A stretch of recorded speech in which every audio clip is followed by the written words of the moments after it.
할렐루야. 아멘. 오늘은 온전한 동행으로란 제목으로 말씀을 전합니다.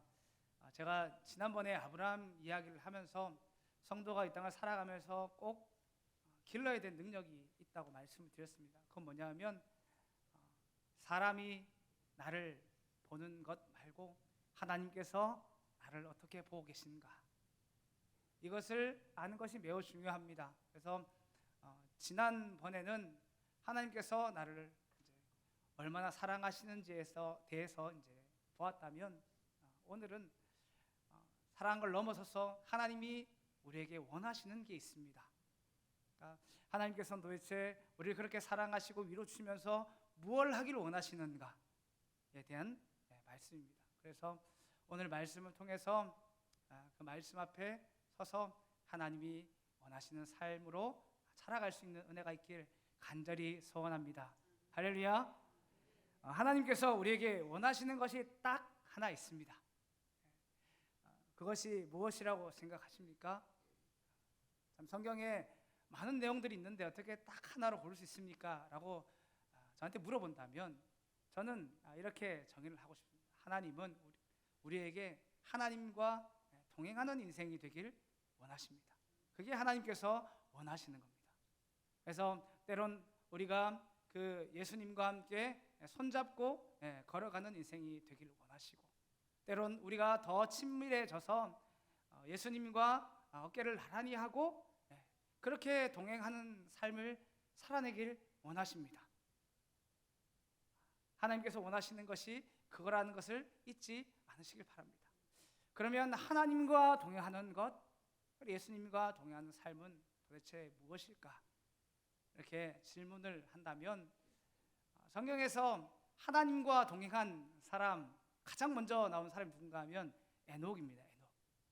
에녹을 보면 우리가 좀 동행이 무엇인지 살펴볼 수 있는데, 창세기 5장 21절에서 22절을 함께 좀 읽어보겠습니다. 시작. 에녹은 65세에 무드셀라를 낳았고 무드셀라를 낳은 후에 300년을 하나님과 동행하며 자녀를 낳았다. 하나님은 에녹에게 나와 300년간 동행했다는 이런 칭호를 에녹에 주셨습니다. 그러면 에녹은 어떻게 하나님과 300년간 동행을 했을까요? 우리도 알아야지 그렇게 동행하지 않겠습니까?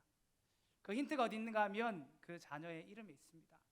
에녹이 65세 때에 무드셀라를 낳습니다. 근데 무드셀라의 뜻이 무엇인가 하면 창을 보내다라는 뜻을 가집니다. 창을 보내다. 여기 계신 분들 다 자녀가 있겠지만 자녀의 이름을 어떻게 지으셨습니까? 예쁘고 멋있고 곱디고 온 이름으로 지으셨죠. 근데 에녹은 무시무시한 이름으로 지은 겁니다. 근데 이게 보통 사연은 아니지 않겠습니까?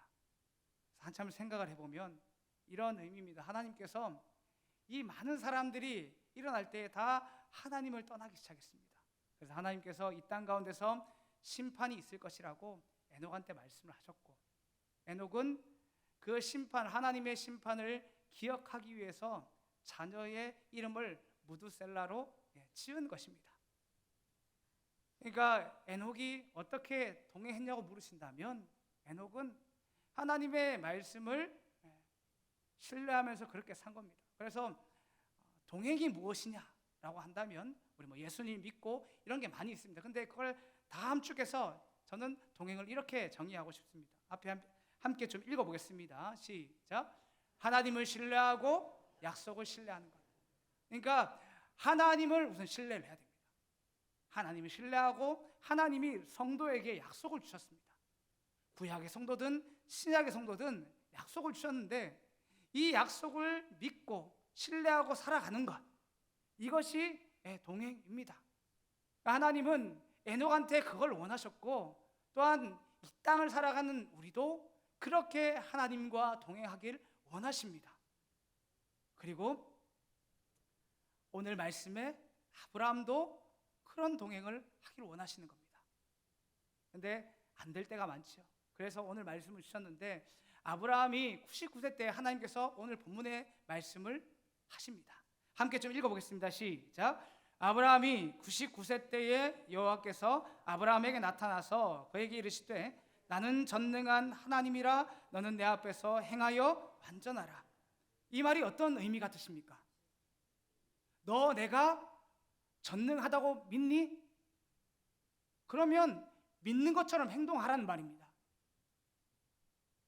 이해가 되십니까? 우리는 하나님이 전능하다고 말하면서도 전능한 것처럼, 전지하다고 말하면서도 전지하지 않은 것처럼 행동할 때가 너무나 많습니다. 아브라함이 가나안 땅에 75세에 와서 99세 때까지 그런 모습으로 하나님 앞에 서 있는 겁니다. 그래서 하나님께서 다시 한 번 더 직면하게 하시는데 너 내가 정말 전능하다고 믿니? 그러면 전능하다고 믿는 것처럼 내 앞에서 행하렴. 그 말씀을 하고 계신 겁니다. 저도 예전에 이 말씀을 하나님 앞에서 혼자 묵상하면서 직면한 적이 있습니다. 어떤 말씀이든 직면을 하면 반드시 내 마음의 변화든지 내 삶의 변화든지 그 변화가 일어나는데 그것이 반드시 저는 동행으로 이어지더라고요. 하나님께서 저한테 어떤 변화를 주셨는가 하면 그때 기도의 변화가 있게 하셨습니다. 우리가 참 삶이 어려우니까 하나님 앞에서 기도하게 됩니다. 그래서 하나님 앞에서 계속 기도하는데 하루는 이 말씀이 그렇게 눈에 들어왔습니다. 전능한 하나님. 저 이제 20살 때부터 신학교를 다녔거든요. 그러니까 이 말이 무슨 말인지 압니다. 근데 내가 하나님 앞에서 어떻게 반응해야 되는지는 한 번도 고민을 안 해본 겁니다. 하나님이 전능하시고 하나님이 전지하시단 말 다 아시죠? 무슨 말입니까? 전능은 모든 것을 할 수 있는 분, 전지는 모든 것을 하시는 분. 근데 제가 그때까지 어떻게 기도하고 있었냐면 하나님 앞에 계속 달라고 하고 있더라고요. 뭔가를. 이 문제 빨리 해결해 주십시오. 그리고 내 내면을 돌아보니까 어떤 마음이었는가 하면 하나님께서 못하실 것 같이, 마치 하나님께서 내 문제를 모르는 것 같이 제가 그렇게 기도를 하고 있더라고요. 그러니까 나는 전능이란 말도 알았고 전지란 말도 알았지만 그런 믿음을 가지고 기도하지 않았습니다. 하나님께서 돌아보게 하시더라고요. 그래서 그 마지막에 저한테 어떤 변화가 일어났는가 하면 제 기도 제목이 좀 바뀌었습니다.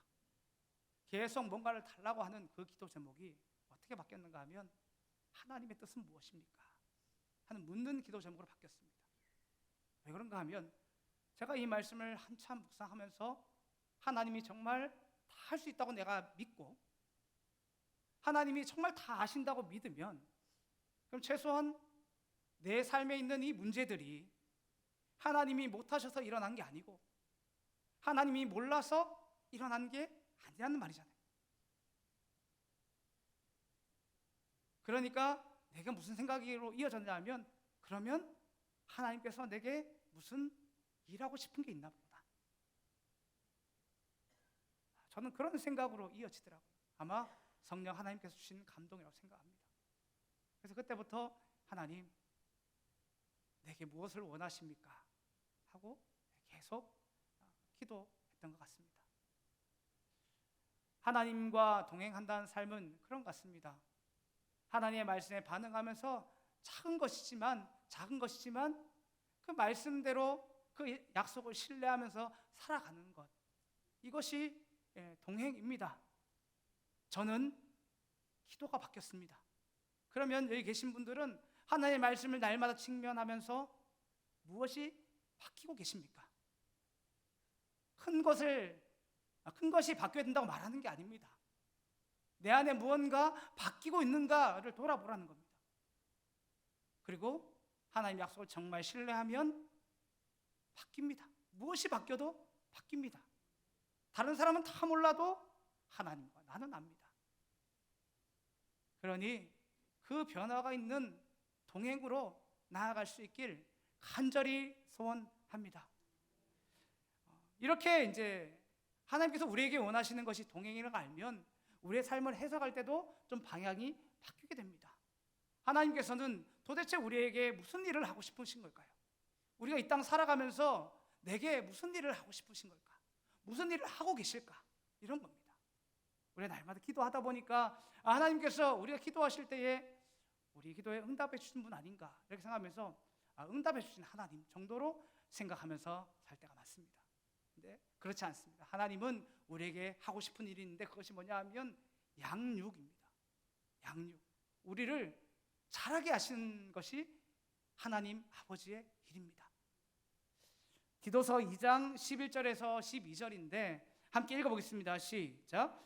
모든 사람에게 구원을 주시는 하나님의 은혜가 나타나 우리를 양육하시되 경건하지 않은 것과 이 세상 정욕을 다 버리고 신중함과 의로움과 경건함으로 이 세상에 살고.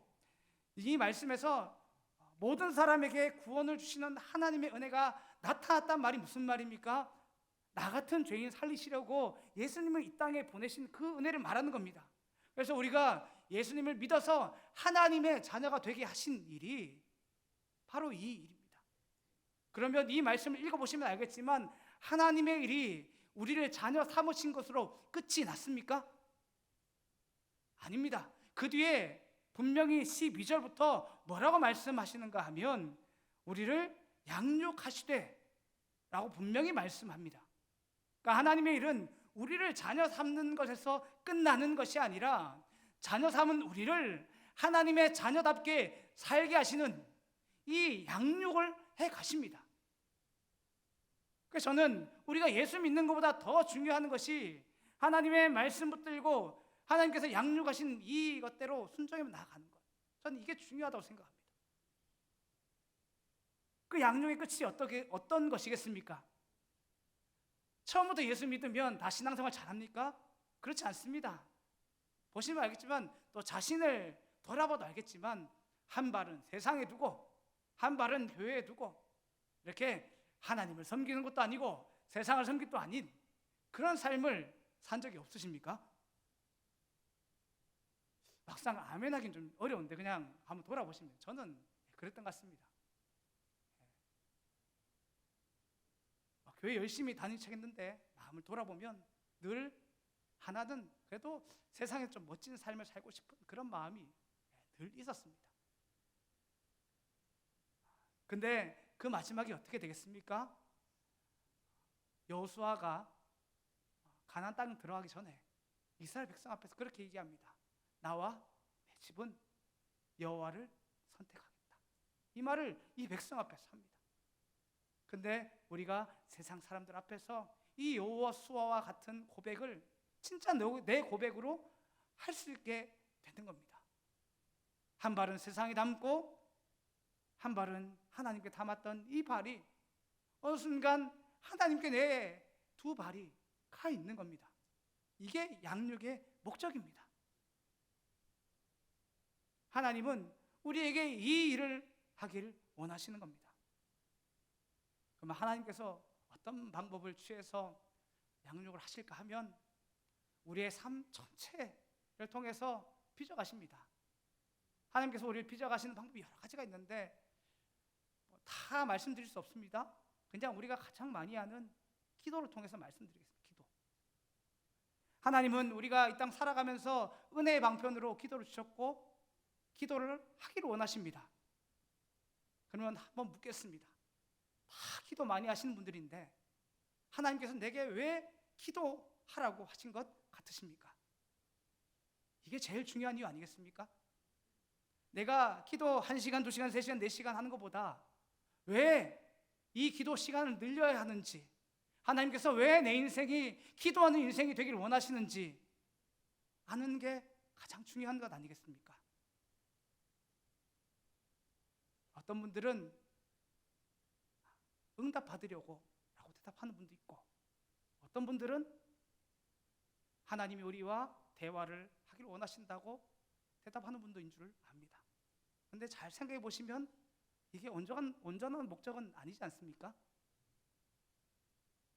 그래서 저희 개혁주의 신앙에서는 기도를 뭐라고 정의하는지 아십니까?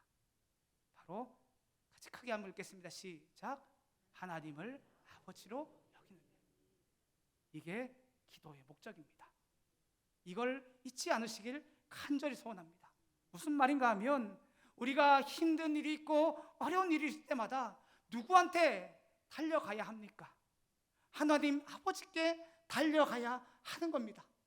근데 마치 우리가 하나님의 자녀라고 말하면서도 내가 마치 고아인 양 세상을 향해서 자꾸 달려가는 겁니다.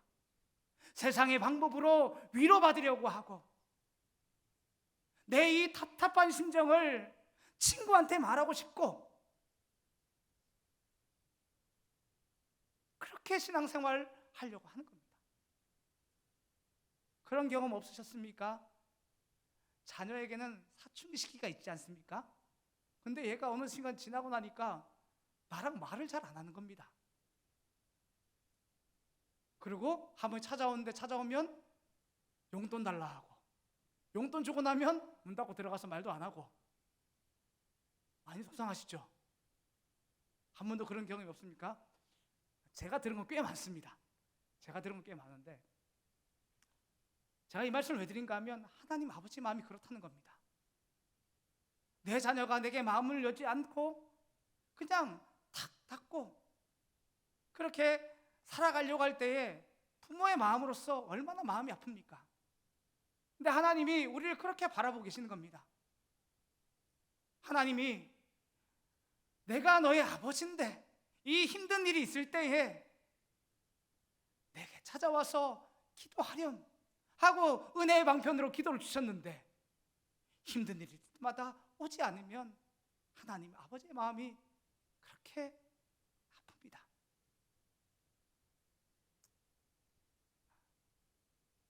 그것을 꼭 기억하시길 바랍니다.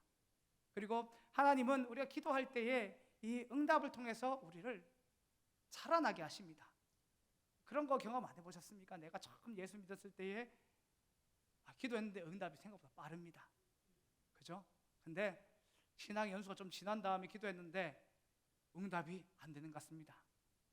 그러니까 나 혼자 많이 고민하죠.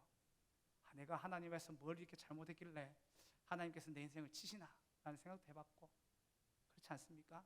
근데 여기 이 기도 응답도 하나님의 양육의 방법 중에 하나입니다. 생각해 보시길 바랍니다. 내가 처음 예수 믿었는데 내가 기도할 때 하나님께서 왜 빨리 응답하시겠습니까?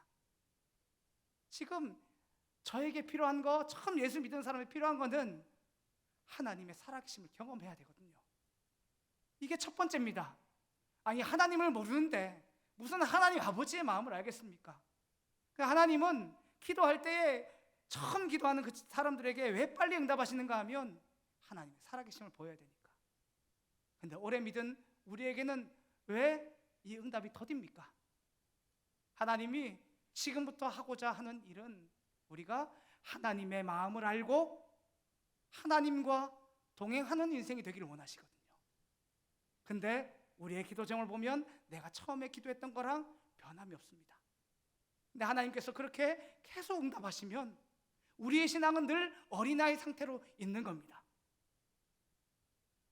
하나님은 우리가 이 열심히 기도한 이것들을 위해서 이것들을 통해서 하나님 아버지의 마음을 알기를 원하시는 겁니다.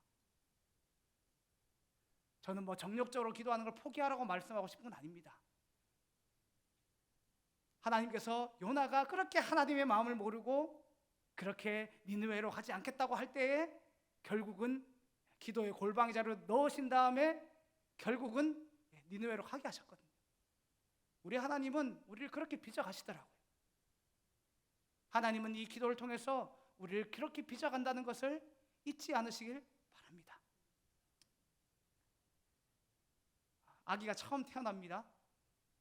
아기가 처음 태어났는데 이 아이가 처음에 딱 태어나면 뒤집기를 시작합니다. 제가 이제 부모님 지난 교회에서 이제 막 아이 태어나는 이제 몇몇 부모님들을 보면 아이가 태어난 다음에 이제 뒤집기를 시작하면 그렇게 이제 기뻐하십니다. 여기 계신 분들도 별거 아니죠. 애가 뒤집었는데 아무것도 아닙니다. 근데 그렇게 기뻐하시더라고요. 그리고 뒤집은 다음에 얘가 어떻게 합니까? 네 발로 기기 시작합니다. 한 주간 그걸로 그냥 막 자랑을 다 하시더라고요. 그래갖고 애가 이제 딱 일어나서 이제 드디어 이제 얘가 일어섰습니다. 일어서가지고 이제 한 발을 걸었고 넘어졌는데 누가 보면 얘가 이제 마라톤 완주한 줄 알고 한 발 걸었는데 자랑을 그렇게 하시더라고요. 그리고 그 마지막 끝에 남들보다 걸음을 좀 빨리 뗐거든요. 그러니까 부모님들이 한결같아요. 우리 애 신동이라고, 우리 애는 운동해야 된다고, 말을 조금 더 빨리 떼니까 우리 애 신동이라고, 우리 애 하여튼 뭐 훈련 잘 시켰는데, 하여튼 그런 것들을 너무 많이 봤습니다. 돌아보니까 아니었죠, 그렇죠? 아니었습니다. 근데 한번 그렇게 생각해 보시길 바랍니다. 우리 아이가 걷다가 넘어질 수 있습니다. 걷다가 넘어질 수 있는데 걷다가 이게 무릎이 까졌습니다. 근데 이 아이가 무릎이 한번 까진 이후에 걷는 것이 두려워서 기겠다고 하면 어떻게 하실 겁니까? 처음에는 웃죠.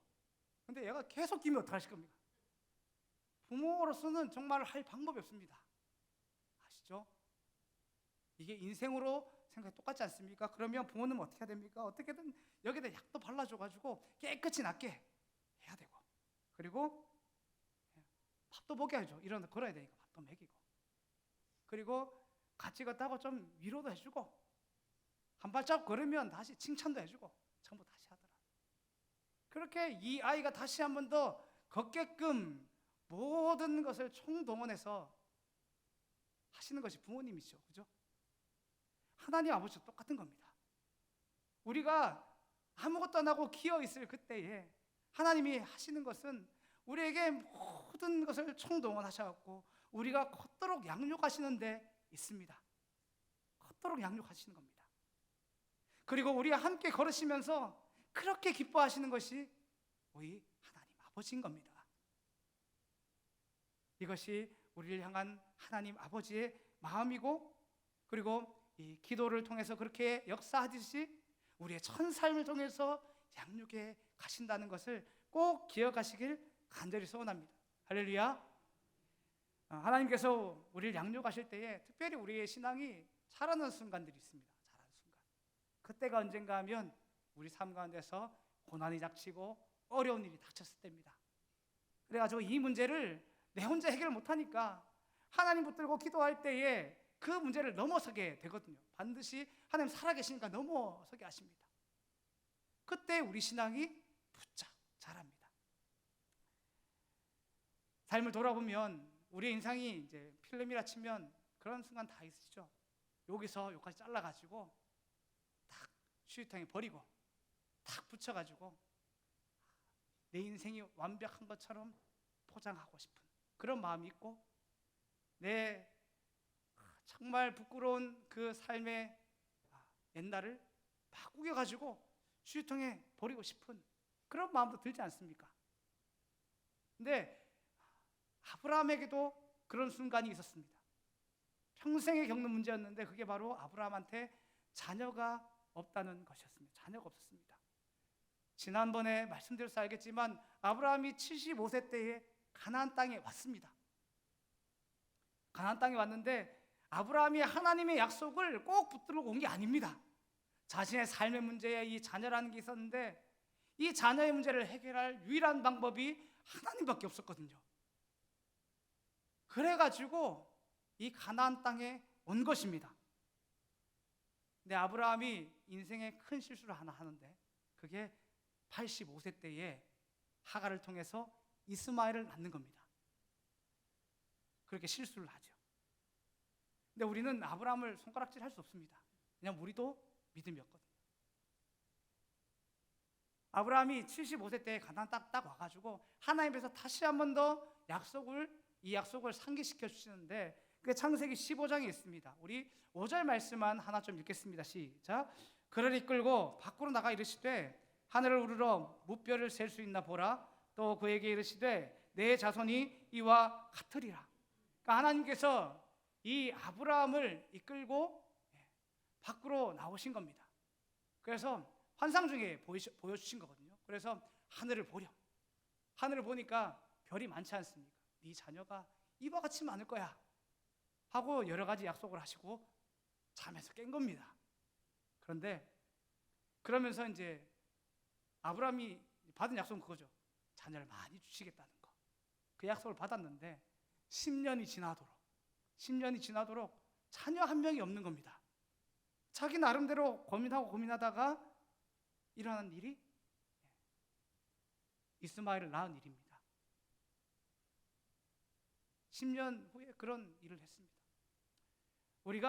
우리도 하나님 앞에서 이런 삶을 좀 직면해야 되는데, 이 일은 분명히 하나님 앞에서 믿음이 없는 일입니다. 근데 누군가 믿음 없는 행동을 할 때에 우리가 그 사람을 정죄해서는 안 됩니다. 근데 하나 분명한 건 이것이 믿음이 없는 일이라고 인정하셔야 됩니다. 꼭 인정하시길 바랍니다. 오늘 하나님도 이 문제를 그냥 지나가지 않으시고 이 신앙의 문제를 직면하게 하셨습니다. 99세 때. 그게 오늘 말씀입니다. 제가 다시 한번 읽어드리면, 아브라함이 99세 때에 여호와께서 아브라함이 나타나 그에게 이르시되 나는 전능한 하나님이라 너는 내 앞에서 행하여 완전하라. 75세 때도 있고 99세 때도 있습니다. 그 오랜 기간 중에 왜 지금 99세 때에 말씀하셨을까? 그냥 한 가지만 생각해 본다면, 아브라함이 99세 때까지 자신이 전능한 하나님 앞에서 믿음으로 서지 못한 존재라는 걸 자기도 인지를 하지 못하는 겁니다. 이해가 되십니까? 자신이 믿음이 없는 존재라는 걸 인지라도 해야 되는데 인지를 못하는 겁니다. 그래서 하나님께서 이 말씀을 주신 겁니다. 내가 전능하다고 믿니? 그러면 내 앞에서 전능한 것처럼 삶으로 보여라 라고 하신 겁니다. 아브라함이 99세 때까지 얼마나 믿음 없었는지 아십니까? 다 아시겠지만 하나님께서 이 99세 때 너 내년에 아들을 얻을 거야 라고 말했는데, 이 말씀을 듣고 아브라함이 이렇게 말합니다. 창세기 17장 17절에서 18절인데 같이 한번 읽겠습니다. 시작. 아브라함이 엎드려 웃으며 마음속으로 이르되 100세 된 사람이 어찌 자식을 낳을까? 사라는 90세니 어찌 출산하리요 하고, 아브라함이 이에 이스마엘이나 하나님 앞에 살기를 원하나이다. 아브라함이 이 이야기를 듣니까 웃긴 겁니다. 여기 계신 분들 중에 하나님 앞에서 이제 꼬박꼬박 말대답하신 분 아무도 없으시죠? 아브라함은 지금 보시면 했습니다. 말대답을 했어요. 하나님이 말씀하시는데 한참 듣고 있다가 웃긴 거예요. 하나님, 내가 지금 99세인데 내년이 100세입니다. 자녀 낳는 게 말이 됩니까? 내 아내 사라 지금 89세고 내년에 99세인데 이 애 낳는 게 말이 됩니까? 하고 이야기하고 그 마지막에 어떻게 말했습니까? 하나님, 나한테 기도 제목이 있는데 이 이스마엘이나 신앙생활 잘하게 해주십시오. 그게 내 기도 제목입니다. 이렇게 말하는 겁니다. 사라는 달랐을까요? 사라도 똑같았습니다. 제가 읽어드리면 18장 11절에 12절인데 읽어드리겠습니다. 아브라함과 사라는 나이가 많이 늙었고 사라에게는 여성의 생리가 끊어졌는지라. 사라가 속으로 웃고 이르되 내가 노쇠하였고 내 주인도 늙었으니 내가 무슨 즐거움이 있으리요. 하나님께서 내년에 자녀를 주시겠다 말씀하시니까 사라가 속으로 웃었습니다. 속으로 웃고, 내가 지금 생리가 끊어졌는데 내가 무슨 자녀를 낳습니까? 하며 속으로 웃었습니다. 제가 무슨 말씀을 드린지 이해가 되십니까? 하나님께서 나는 전능한 하나님이라 말할 때에 우리는 그 앞에서 내가 어떤 삶의 모습을 취하고 있는지 돌아봐야 한다는 겁니다.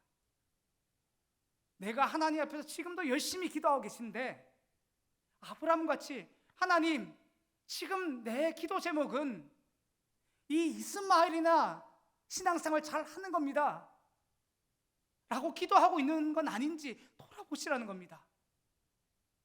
내가 기도하며 나아가고 있는데 내가 속으로 웃으면서 기도하고 있는 건 아닌지 돌아보라는 겁니다. 이게 정말 중요한 겁니다. 우리가 하나님 앞에서 내 신앙을 직면하셔야 됩니다. 내가 예수의 사랑이 없는 줄 직면해야 되고, 이 어려운 환경 가운데서 기도하고 있지 않다면 기도하지 않는 나의 모습을 직면하셔야 됩니다. 그리고 하나님보다 세상을 먼저 선택하는 내 삶이라면 우리는 이걸 직면하셔야 됩니다. 그리고 직면할 때에 우리는 신앙이 자라게 됩니다. 여기 계신 모든 분들이 하나님 앞에서 꼭 내 신앙을 직면하시길 간절히 소원합니다. 할렐루야. 이렇게 직면하고 하나님께서 믿음이 없는 모습 가운데서 참 이 뒤에 보면 놀라운 아브라함의 변화가 있습니다. 그거 아십니까? 그게 바로 이제 오늘 말씀으로 치면 드디어 아브라함이 하나님과 동행하는 인생이 됩니다. 말도 안 되는 일이 벌어지는 거거든요. 99세 때까지 안 되던 사람이 됩니다. 그게 뭐냐 하면 하나님께서 이삭을 낳으신 이후에 이 이삭을 하나님께 바치라고, 번지로 바치라고 하는데 아브라함이 뒤돌아 안 돌아보고 갑니다. 이게 그냥 될 일은 아니거든요. 하나님 앞에 내 인생 걸어보셨습니까? 아브라함의 평생의 기도 제목이 자녀를 얻는 건데 하나님께서 2명의 자녀를 안 주셨습니다. 딱 1명 주셨거든요. 이삭 주셨는데 이걸 바치라고 했는데 22장에 뒤돌아 안 돌아보고 바치러 갑니다. 저는 예전에 이것이 아브라함의 결단이라고 생각했습니다. 와, 아브라함 진짜 믿음 좋네. 나도 저와 같이 하나님 앞에서 믿음의 결단을 해야지. 그렇게 생각했었는데 그것이 아니더라고요. 하나님께서 이 믿음을 심어주셨더라고요. 히브리서 11장 18절에서 19절인데 마지막 말씀입니다. 같이 한번 읽겠습니다. 시작. 그에게 이미 말씀하시기를 내 자녀 칭할 자는 이삭으로 말미암으리라 하셨으니 그가 하나님이 능히 이삭을 죽은 자 가운데서 다시 살릴 줄 생각한지라 비유컨대 그를 죽은 자 가운데서 도로 받은 것이라. 아브라함이 이삭을 하나님 앞에 뒤돌아 안 돌아보고 드린 이유는 딱 하나입니다. 이 자녀가 내 노력으로 얻어진 게 아니거든요. 확실히 아는 겁니다. 그래서 이 자녀가 하나님의 약속으로 주어진 줄 확실히 믿게 된 겁니다. 그러니까 어떤 믿음으로 이어졌는가 하면 내가 이 자녀를 하나님 앞에 드려도 하나님께서 이 자녀를 통해서 내 후대를 잇겠다고 말씀하셨으니 이 자녀를 죽은 자 가운데서 부활시키셔도 하나님은 하나님의 뜻을 이룰 것이라고 믿었기 때문에 이게 가능한 겁니다. 그냥 되는 게 아닙니다. 그냥 내가 하나님 앞에서 결단하면 되는 게 아니라 내가 이 어려운 문제를 믿음으로 하나님과 함께 넘어갔더니 그 다음부터 이게 되어지는 겁니다. 그래서 기꺼이 내가 이제는 하나님을 선택합니다. 내가 이제는 하나님의 말씀에 순종합니다 하는 그런 온전한 동행으로 나아가게 되는 겁니다.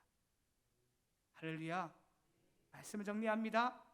하나님께서 자신의 자녀들에게 무슨 일을 하는가 하시면 하나님이 우리의 아버지가 되어서 우리를 양육하십니다. 그리고 양육의 목적은 우리가 하나님 아버지와 걷기를 원하시는 겁니다. 때론 우리가 막 태어나가지고 그냥 누워있을 수도 있고 어떤 아이들은, 어떤 성도님들은 이제 막 기기 시작할 수도 있고 어떤 성도님들은 걸을 수도 있습니다. 그리고 훈련이 많이 되신 분들은 뛰기도 하겠죠. 근데 하나님의 목적은 딱 하나인데 우리가 하나님과 동행하는 인생이 되길 원하시는 겁니다.